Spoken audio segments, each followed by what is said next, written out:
The title of this plenary session is the Agricultural Justice Initiatives. This is a plenary session, and we are going to have a workshop later on in which the main themes that we are be talking about here, we're going to continue focusing on them later on in the afternoon, at 4 o'clock in the afternoon. So we can don't expect us to finish the whole subject in this debate. I would like to begin with a personal comment, listening to the morning session. And this is personal, no? This is my own personal opinion, no?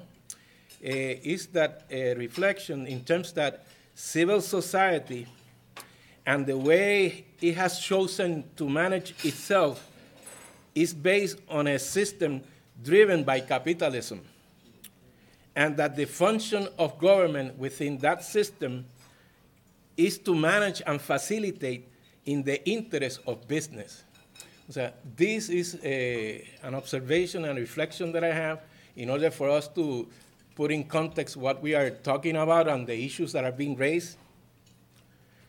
So without beating around the bush, justice in the food system is left out, and in particular, the lack of protection of farm workers is indicative of policies grounded in a cheap food policy based on the availability of a cheap labor force. As consumers become aware in discerning about the negative health impact of food in the diet, awareness of the impact on food workers, and in particular farm workers, becomes imperative. Consequently, we are sharing the experiences of the Farmworker Association and 3 initiatives that in their own unique way address and challenge a food system that is deeply grounded in institutional racism. So we're going to begin with Tirso Moreno, the General Coordinator of the Farmworker Association. I have a big bio here, but I just will say that he is a founder of the association and being the coordinator for forever, 30 years. And I will leave it to him to speak out on the experience of the association. I would like to start with something that we have experienced. I'm a former migrant farm worker myself, and so I learned from experience, and then I learn and practice. But I would like to start with the one very simple thing. We believe that not only farm worker has been exempt from protections under the law and other, but also we have been exempt from having access to information, enough information, or the possibility to participate on the process. We believe that farm workers should be involved on the process to come up with solutions to their problems. If they're not involved, we don't believe that the solution is going to be proper always, not going to be the correct ones, and is not, it's got a lot of complications if that doesn't happen. So what we do is we start with training the farm workers about the pesticides, what are the pesticides, what are the symptoms when they get exposed and poison, or and also what are the effects, because if they don't know what are the effects, short-term and long-term. but also long-term. We also train them on their legal rights.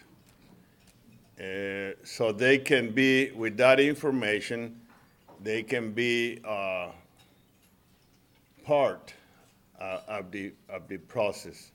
Without them, it's very difficult. Doesn't matter how much we do. When they're in the fields, when we are in the fields, we're at the mercy of the employers or their agents. If they don't know,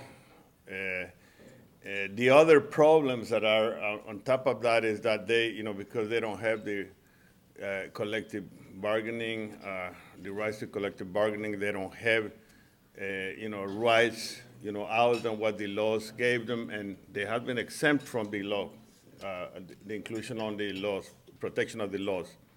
It is another problem. We also believe, and we do practice, we believe that the farm workers by themselves are not going to be able to solve the huge problems they're dealing with or they're being affected by. And pesticides exposure and consequences of that is not the only problem. There are other problems. Today we're talking about pesticides, but it's not the only thing. Other problems they have also have an effect. It's interrelated to the pesticides problems, exposure problems. So we believe on collaboration. We know that that's going to be needed in order to deal with the problem. The farm workers themselves, it will be very difficult under the conditions they live on and they're working under. So we had done training for them. We also had done work on collaboration. Some of the most, some of the collaborators we had done work with is with scientists and with the educational institutions who can help us to produce, proof. I mean, it doesn't matter how much we say, we're not going to be effective enough without having some scientific professional proof. And we had done work doing research with universities. We've not always been able to get, good responses. So we have to start sometimes fighting, and then we got some good results. So some of the universities has collaborated with us in doing studies that the farm workers have to also have influence on what we're going to study and how we're going to do it. In order to be effective, we have to participate in decision making.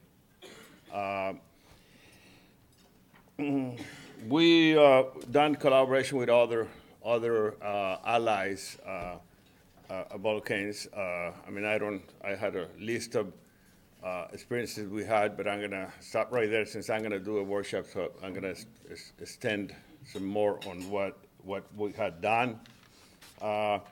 We had been able to change practices and policies, but we had not done it alone. The collaboration has been key on us having success, starting from the farm workers to other farm workers organizations, to scientists, to health providers, to advocates. And we also had done work in terms of putting together collaboration between organizations that are in our communities that have different philosophies. For the farm workers, everybody who says they're helping them, they consider them that they're working together, but it's not always the truth. So we had to put together collaboration with service organizations, which are not all, not always solving, the problems for us, advocates. And then then we bring up the farm workers' input on it. So that's, I'm gonna, as I say, I mean, we had done some, I have a list of things we're doing. We also had done some unusual things. We also have been working with a small, especially immigrant farmers. And we also have been working on coming up with different solutions than just working for, to legitimize the corporate production or the conventional production, but doing more sustainable production, and also working and supporting the farm workers to become producers, not just to be just farm workers, or peones as we call ourselves sometimes. Thank you. We're going to be having Margaret Reeves representing the Equitable Food Initiative. She's from PANA, the Pesticides Action Network, so many of you have gotten to know her. Again, I have a full bio here, but then it takes time. Not necessarily. So, dale ocho. Very good. Well, thank you, Nelson. Thank you, everybody. I love coming to these Beyond Pesticides conferences. I don't get to do it every year, so I'm thrilled to be able to be here this year. Okay.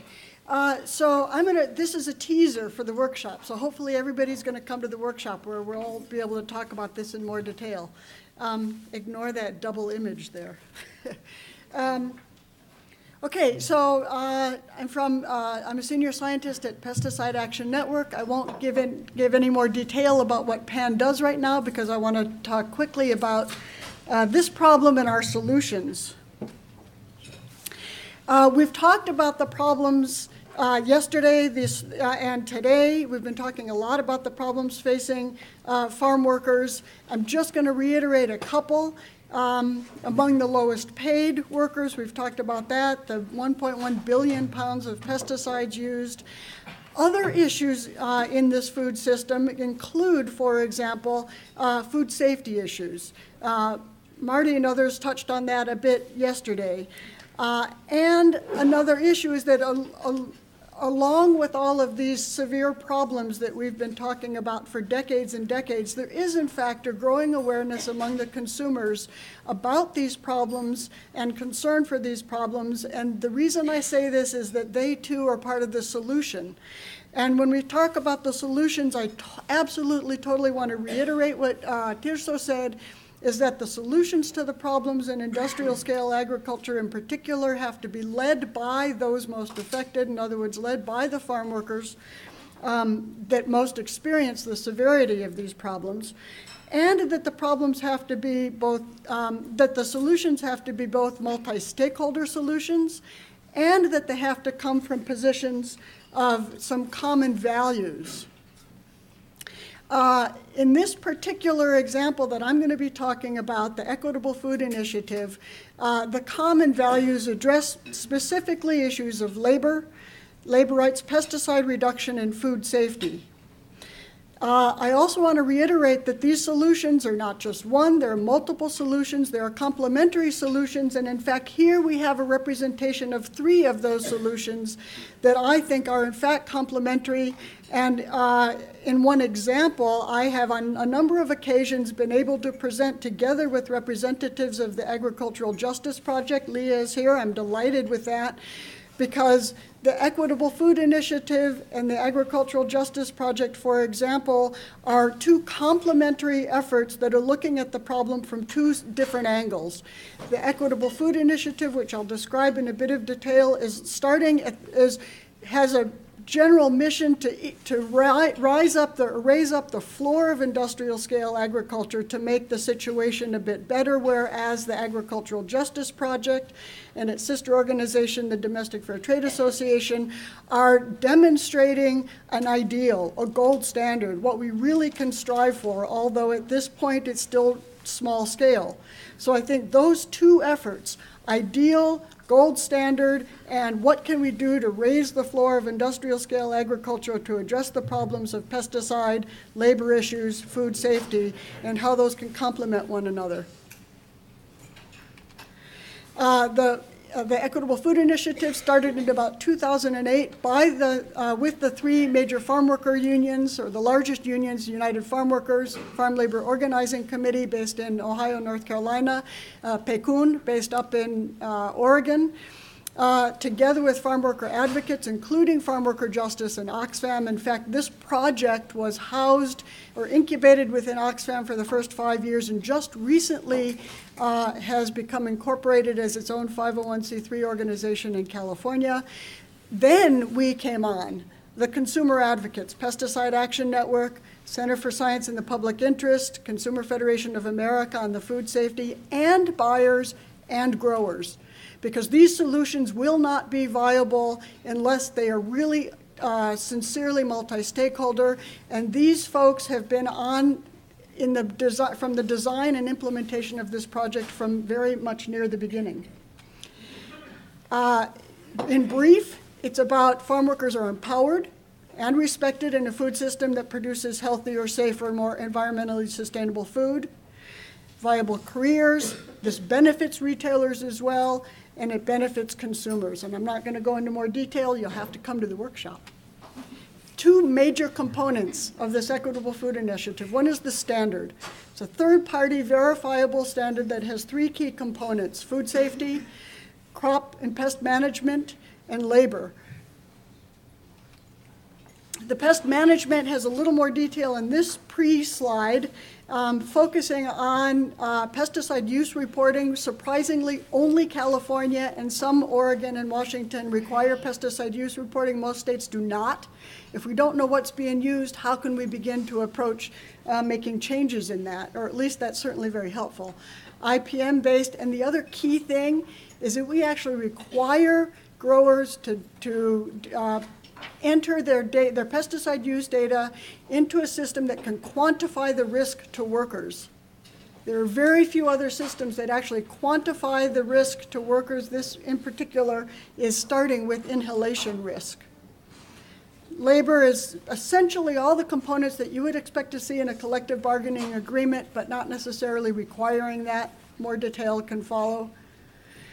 The other key component of this is every single EFI certified farm has to have a trained leadership team with representation from all aspects of the workforce, from the pickers and the applicators to management. The growers invest in 40 hours of training of this leadership team that is largely responsible for helping to ensure that the farm remains in compliance with the standard around the year. Because most certification systems, you come in one day, you check it off, they're certified, you don't know what happens the other 364 days of the year. This system is set up to include compliance year-round. And we launched, finally last week, in fact, I saw the first EFI certified labeled product on Costco shelves. It was strawberries from Andrew and Williamson in California.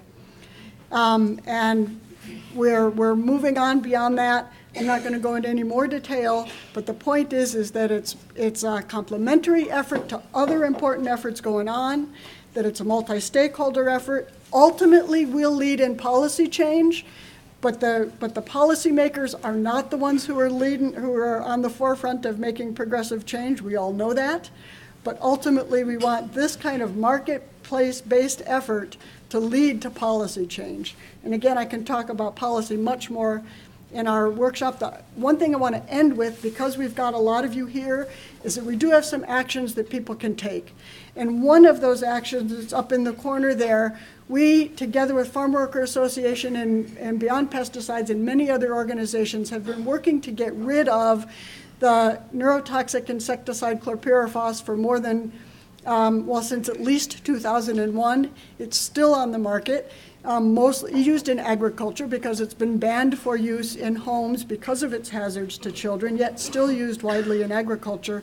We have a couple petitions up there for individuals to sign, healthcare providers, and organizations, because right now is at a crucial moment when EPA is yet again considering its re-registration. Well, it's actually a health risk assessment. But I won't go into more detail right now with that. Thank you very much. My name is Sean Sellers, and I work with the Fair Food Standards Council. Many of you may have heard of the Coalition of Immokalee Workers. We are the compliance organizational offshoot of their work. The standards in the Fair Food Program are outlined in this video. They require the direct hiring of farm workers by growers, which eliminates the use of subcontracting in the industry. It requires workers to be educated by the CIW on their labor rights, on company time, on company property. Supervisors undergo extensive training in the Fair Food Program on how to respond to what have been historic abuses in the industry, such as sexual harassment, verbal abuse, that type of thing. Workers are also given access to a complaint procedure, which we'll talk more about in a moment. Another requirement of the program is the implementation of electronic timekeeping systems. So for the first time in the history of Florida agriculture, workers arrive to a farm and they're clocked in. That's checked by auditors at the Fair Food Standards Council, and it eliminated the practice of workers being hauled out to the fields 1 to 3 hours early before work actually begins. And that unrecorded, uncompensated wait time was really a form of systemic wage theft that workers experienced for decades in Florida agriculture. That's all been eliminated under this program. The standards also include a wage increase that workers receive through the famous penny per pound that the corporate buyers listed in this video pay. Workers also growers are required to permit workers to form health and safety committees on the company property. They meet, they're compensated hourly for the time spent in those meetings, and it's to give workers a structured voice in the work environment. And there are many other standards as well. But what I want to challenge you to think a little bit about is enforcement of those standards, because that's really where the rubber meets the road. Codes of conduct are all fine and well, but what really changes people's lives is when you can enforce an existing set of standards.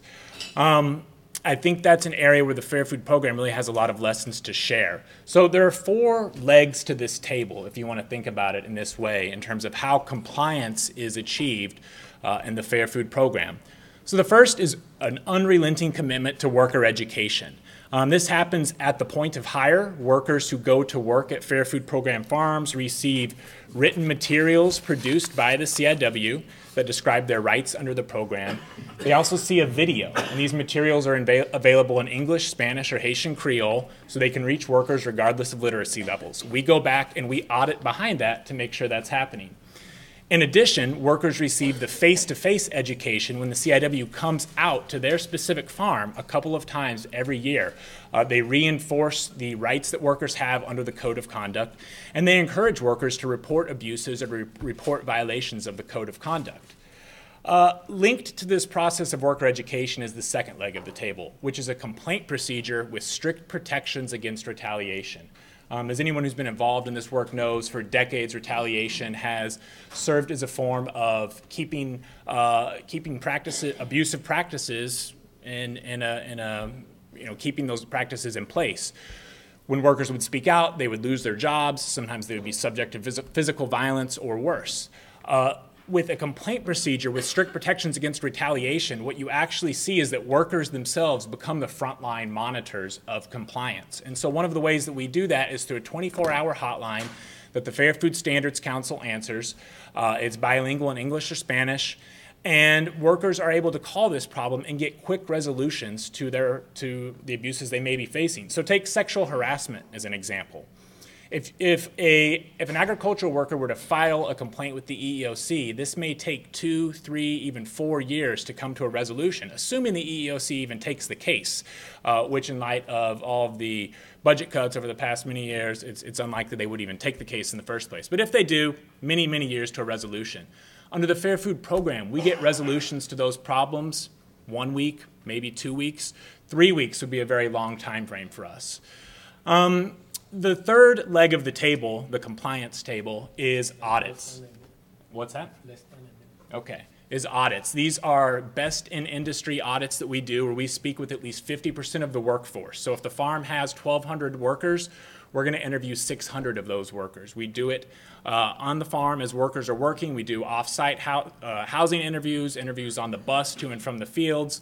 We inspect company records, including payroll records, to make sure that every aspect of the code is being followed. And the last and most important element of all this are strict and real market consequences. Those 13 brands that you saw projected on the video, Walmart, Subway, McDonald's, are legally obligated via the agreements that they signed with the Coalition of Immokalee Workers to cut off purchases from growers who are not in compliance with the program.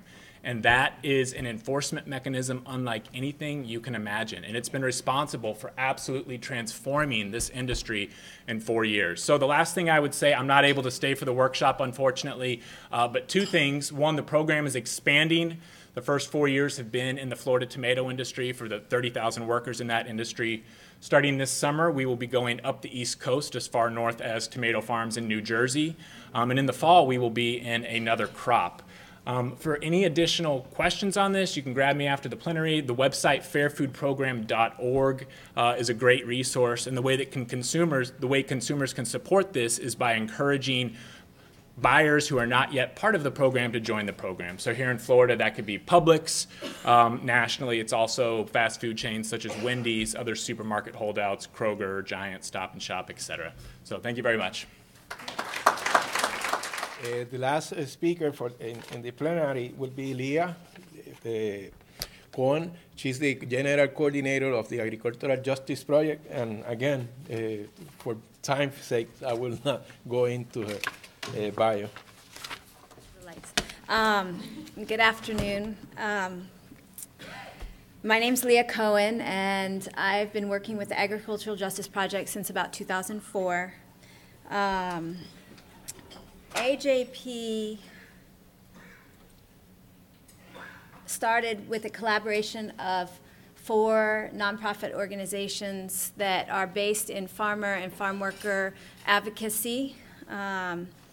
They looked at the situation for farm workers and farmers and the context, so the priorities and the pressures in the food system, and saw that there was a need for change. The current industrial model of our food system has failed small farmers, failed farm workers, indigenous people, low-wage workers, rural communities, and the public alike. When I first became aware, I was working as an intern about 20 years ago in a nonprofit in Oregon, and I drove a mobile dental and medical van into migrant camps. And I really had no idea, but the first day we went out, we went down the highway, and we turned off onto a dirt road, and it came into a clearing amidst the fields, in the middle of the crop fields. And there were about 10 shacks that looked like sheds.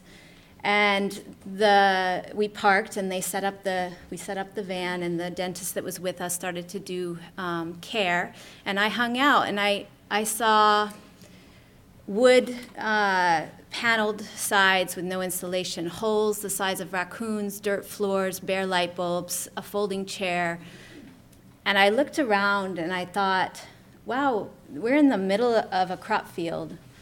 And when they're spraying this crop field, there's no way that they're not hitting the roofs and the dirt and the places where these people live. And I'm sitting there and I'm watching 2 children drawing in the dirt as I'm thinking about this. And that was when I realized that we're completely out of touch and that that's a problem. Later, I came to work for Florida Organic Growers in creating the verification system for the food justice certification, which I'll talk about in just a minute.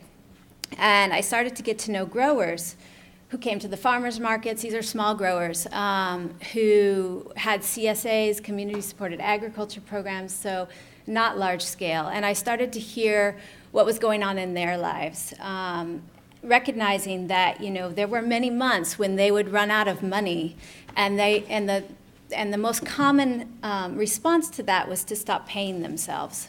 So they continue to work, they need to make payroll, and they stop paying themselves as growers. And what I recognized is that, and what AJP has recognized, is that the pressures of the context of this situation, our industrial food system, the capitalist model that we live in, that those pressures are the same for everybody in the food system. They're the same that result in the abuses and the injustice for the workers and the farmers and the low-wage workers in the other parts of the food system. And we heard it this morning in the plenary, the same sorts of pressures of monopolizing power, consolidation of power, and lack of transparency and being driven by money are the same pressures that professors feel as well when they're being evaluated for tenure, as we learned this morning, or in other areas as well. So the Agricultural Justice Project came together to create a food label that would codify in concrete terms what a claim of fairness would mean on farms for farm workers as well as for farmers, because we recognize that farmers who are in that pinched position can't raise wages for workers and can't implement additional programs for workers when they aren't themselves making a fair price for the products that they're selling. So we took the approach of going high bar. We wanted to ask the workers themselves and the other stakeholders in the food system what it would mean, what they think it should mean if we were going to make a fair market claim. So the standards were based on years of stakeholder input and negotiating at the table, farmers alongside of farm workers, alongside of food business owners and food chain workers in other parts of the food chain. We created the standards to be very high, and then we realized we knew that we would have to create a verification program that was as rigorous as the standards were, and that was the next task. We modeled it off third-party certification that's done in organic, but we added a piece where farm worker organizations themselves participate in the inspections and interview the workers privately, confidentially, on an annual basis. We launched in 2010, and we have a handful of farms and businesses. We have a grower group in Canada that's over 60 farms. We have farms in California and farms and businesses in New York. And here at this conference this afternoon is the very first farm that's food justice certified in the South. And while I'm speaking, Jordan Brown of the Family Garden will be speaking in the next room. And I'll tell you, I'd love for you to come hear me speak, but you should go hear him speak as well. So I just want to say that real quickly, I'll go into more detail later, that there's a few things that I would recommend that we do. I feel like we should educate ourselves, that we should know what the different claims are, and we should get to know where our food comes from.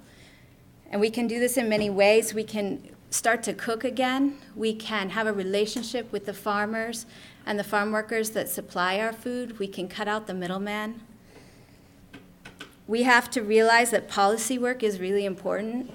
It's thankless and it's really important. And we need to vote with our food dollars. Every time that we go to the grocery store, we have a lot of power there. And finally, we need a cultural shift because the current system isn't working. I just want to read a very brief statement from our vision statement. We envision a food system that begins with stewardship of the land, that produces food with respect for the ecology of the field, the farm, the watershed, the region, and the earth, with respect for the people and the animals, that uses appropriate non-violent technology and distributes that technology's benefits fairly. And I was going to end there, but I have to say one more thing. I want to say something we have a long list of things that we want our future food system to look like, but the one that is most salient right now for me being here today and last night is that we want in our future food system that traditional knowledge and the contributions to biodiversity of indigenous peoples and rural farmers will receive the respect they deserve on an equal footing with scientific research. Thank you.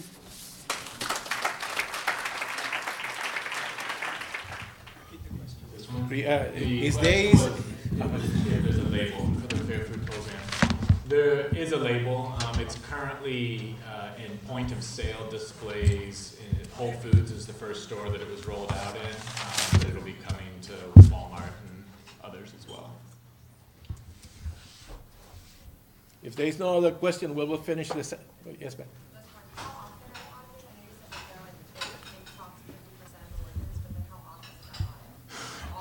Well, it's at least once a growing season, but we go to all of the different farm locations that a grower has. So really, you could view a company, especially now that we're going to be up the East Coast, the same company may be audited 4 or 5 times during the course of a year. But if we go and we find problematic, pretty serious stuff, we can address that on an expedited basis, and we would be back in 2 weeks. And I think one important point related to that is that the Fair Food Program is the only thing that we audit. We're not jumping around doing sugarcane in Central America one day and palm oil in Brazil the next day. It's just Fair Food Program all the time. Hold on a moment, please. Go back. We're going to do something special. So. Well, thank you all panelists. This is really helpful to launching us into the afternoon session. But before we dismiss you all, we want you to participate in an award that we're giving today to Tirso Moreno. So could you join us up here at the podium? Let's